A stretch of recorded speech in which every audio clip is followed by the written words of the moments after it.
Hindi pa nga sila nag-uumpisa sa ganap sa Milan, ay pagbalik pa nga ng Don Bell ay may panibagong ganap na naman si Donnie Pangilinan. Yan na nga ang pinost ng Star Magic ngayon sa kanilang Instagram, na kung saan ay nagtitrending na at pinag-uusapan ng marami. Narito nga guys, sabay-sabay nating tingnan at alamin ang nasabing post.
Naman stay tuned lang tayo dahil magiging basketball captain na itong si Donnie Pangilinan sa Star Magic Basketball nilang ginagawa yearly.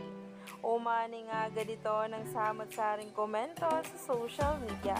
Kaya naman stay tuned lang tayo for more updates tungkol mismo kay Donnie Pangilinan at Bel Mariano sa mga susunod na araw.